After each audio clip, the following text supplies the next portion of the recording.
Yes, hello guys and welcome back. My name is Mr. Barasa and thanks once again for clicking on this video. If you are a new subscriber, kindly welcome back as we broaden our family. So today I'm going to talk about 5 reasons why you should never save with the bank.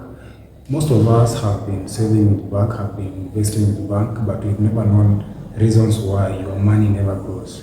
So reason number 1 is that low interest rates. So actually, bank have got low interest rates as compared to other saving avenues or other platforms of you investing or of you saving. So when it comes to other avenues, I'm talking about I'm talking about circles, I'm talking about stocks, I'm talking about money market fund, that is in Nairobi Exchange Security.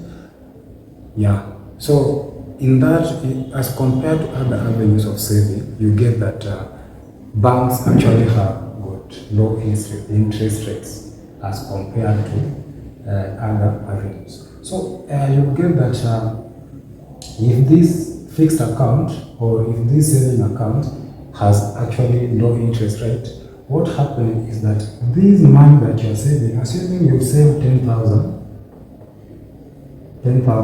today, this money that you just saved or you invested in the bank, you'll get that you'll be given interest rate as from 9 to 17.6%. And these interest rates you get that are being charged on microfinance on a higher end of 17.6. But if it's a bank, you'll be told as low as from 9 to around 12 there per annum. But for microfinance, it goes up to 17.6. So you get that inflation rates is actually currently at 6.3. So this inflation, if you get that a bank can give you an investment return at this rate 9, if you compare these two rates, both inflation and interest rates of the bank or microfinance at a higher end, at the other end, you will get to know that these, if you save 10,000, these savings or in the fixed account or saving account, in terms of this category, you get that amount that you saved over time in that bank cannot cope up with the inflation.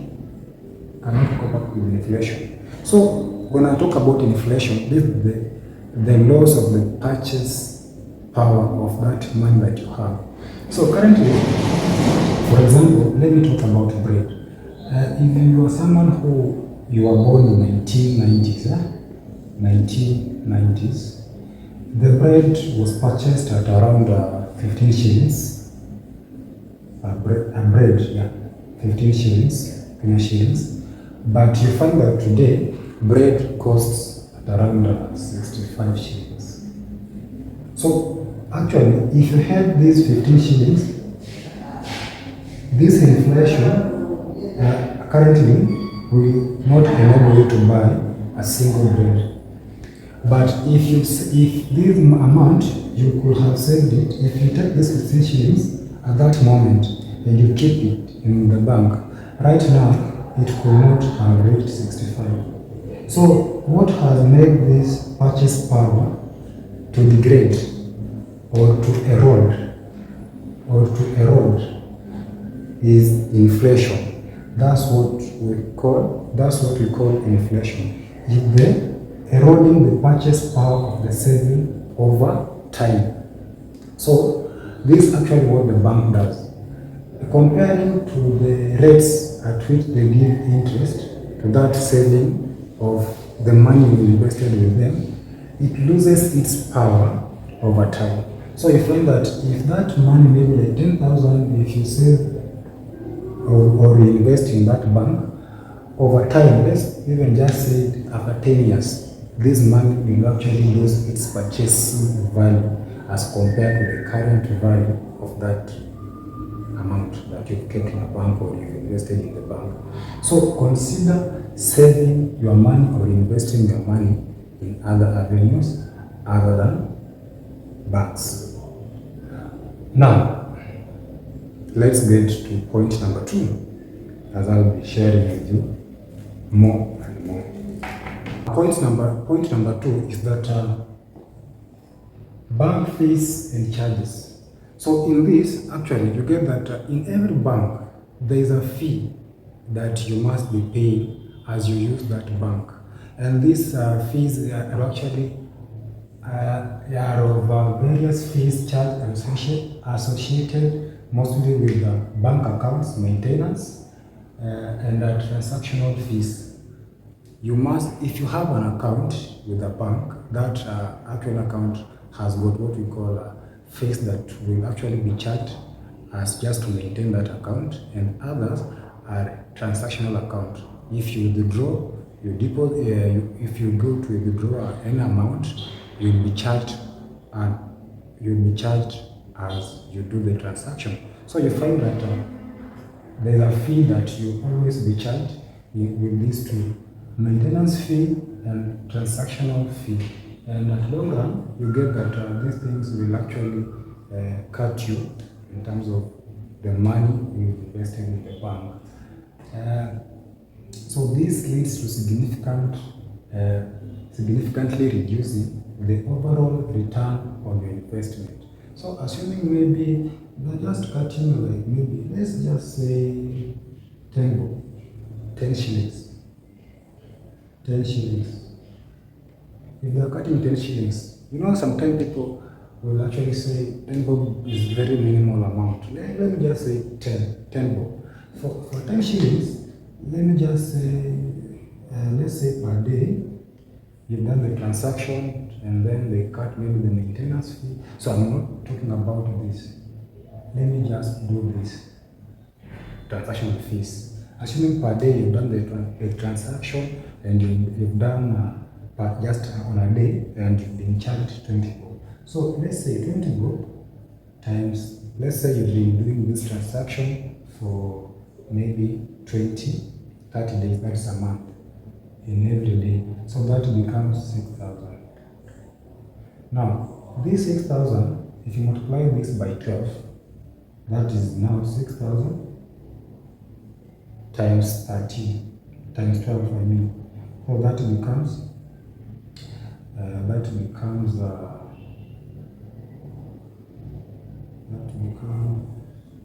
12, 3. It becomes 3,200. Now, this 3,200 is the money that you are losing just for transaction. I've not added maintenance fee. That's why it's so important to note these minimal things that actually get out of your hand. So you get that with the bank, if you invest with the bank, you'll be losing amount when it comes to maintenance fee and transactional fee. So in this channel, even a shilling counts, because that shilling, if you multiply it over days and then you do it over a month and then you do it over 1 year and then you do it over years, that thing or that bob can actually grow into a big thing. So never ignore even a bob. So this is number 2 way on how the bank actually have you to incur more expense, and by doing that you get to lose more money. So number 3 reason why you should never invest with banks or in banks is that it has limited growth potential.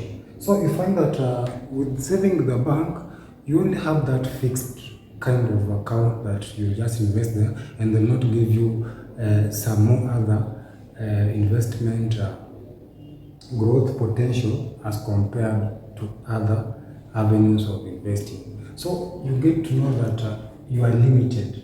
So if you are limited, you cannot grow potential. Like it can never give you that potential of growth in terms of your saving, or in terms of your amount you are investing in the bank. So you get to know that you have to always compare growth potential of bank saving to other investment like real estate, circles, stock, and MMF. This is a money market fund.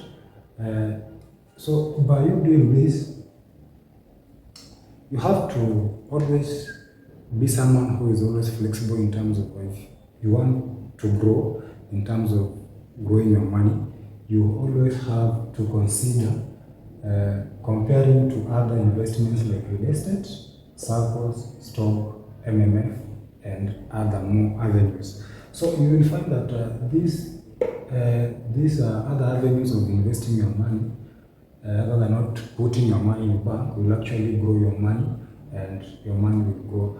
And of course, there are some other avenues where you can have your money to grow, but I'll be talking about this one by one in my following videos. So if you actually want to get to know about how this works, I'm actually making a video on this in the following video. So kindly you can just like that video, comment on what I should do first, considering real estate, circle, stock, MMF, plus others. So I've just shared to you that today you must always consider these other investing avenues that you should always consider before getting to invest your money with bank.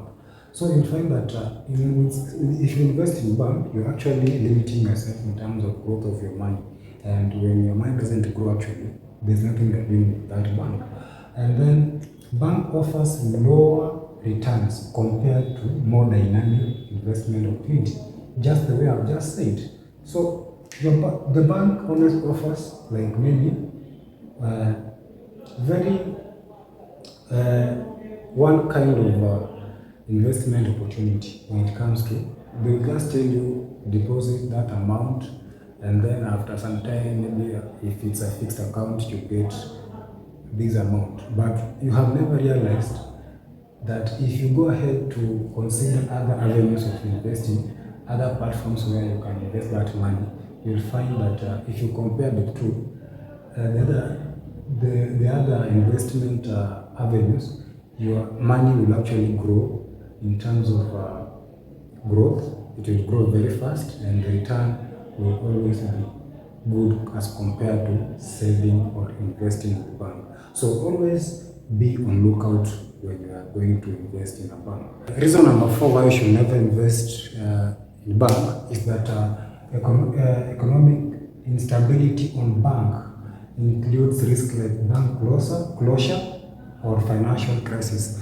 At times, there are 3 banks that I know that went to a closure because of this instability or economic crisis when it comes to bank finances. So a bank like Dubai Bank, Imperial Bank, and Chase Bank, they were in Kenya, but they closed. Why? Because of this economic instability on bank includes risk, and which made them to be closed. So at this kind of period, if you've done your investment in these banks, of course, a bank is so hard to be closed, like in Kenya. Almost the banks that I know of, like Cooperative, EPT, so many of them have been doing well, and they'll be doing well, but at times, banks actually have this risk of investing with them because of the economic times. Sometimes can be so hard, and then you get that they go into financial crisis, and that leads for them to close the bank. But these are the bank that I know, the one that I know that closed due to financial crisis and economic times where it went so hard. This one, I've seen them closing with my eyes, and actually it was just due to economic instability of bank. So by you investing in bank, this is one thing that you should be considering, because investing in bank sometimes can actually lead you into this, and by that you lose your returns as well as your investment. So if it's a must you invest with bank, make sure that bank you actually do a well research If it's a stable bank, of course we have more stable banks in Kenya, like KCB, Equity, Cooperative, name them, all that. So do a research on a bank that you want to do the investment with. Of course, it must be stable.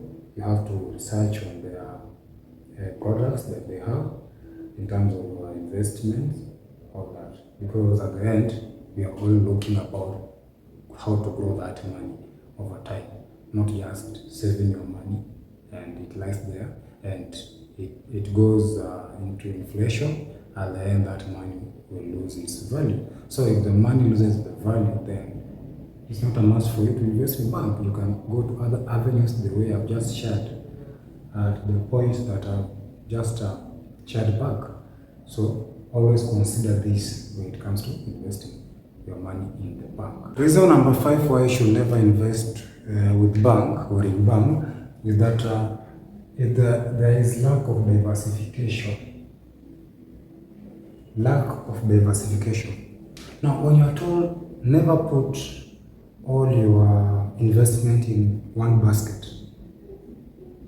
or bucket, whichever, basket, bucket, yeah, that means you should never consider putting all that you have in terms of investing, in terms of your money into one place. So if anything happens, assuming there is economic times or there is even drought, you know, when there is drought will actually affect agriculture. So that means if you only invest in agriculture, there's something that will happen. What will happen? You will automatically lose your investment. Now, when someone tells you never invest in one bucket or basket, that means you should never consider just putting all your investment at one place. So banks will actually not allow you to invest in different basket or bucket. So you will get that when you invest in different kind of investments, you do what we call diversification. Yeah, I mean you can now invest in energy sector, you can invest in agriculture sector, you can invest in finance sector.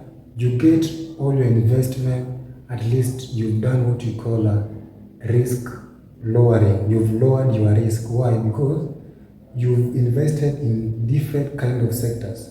And this is what the bank actually doesn't allow you to do. Bank, if you just go and invest in bank will only give you one product. In that, it's actually raising your risk of losing that investment. So if you go ahead to invest in so different investments, it neutralizes your risk. By doing what? Reducing your risk to lose your investment if anything goes wrong on what you've invested in. And then bank will offer limited diversification, as I've just told you, increasing the risk. So always consider other platforms, avenue where you can invest your money, where it's a bit diversified when it comes to putting your investment into different sectors. At the end, if anything goes wrong, you can actually still get a return when it comes to investing. So this comes to the end of this video. If you've stayed on to this video until now, kindly, I would like you to know what you've liked most concerning why you should never invest in bank, of course. And let me know what you've liked the most, and then you can comment down there below. The next video I'll actually be talking about more other avenues that are very profitable when it comes to return and profitability if you invest in them, as well as diversifying your investment at times you want to invest. Thank you very much, and see you in the next video.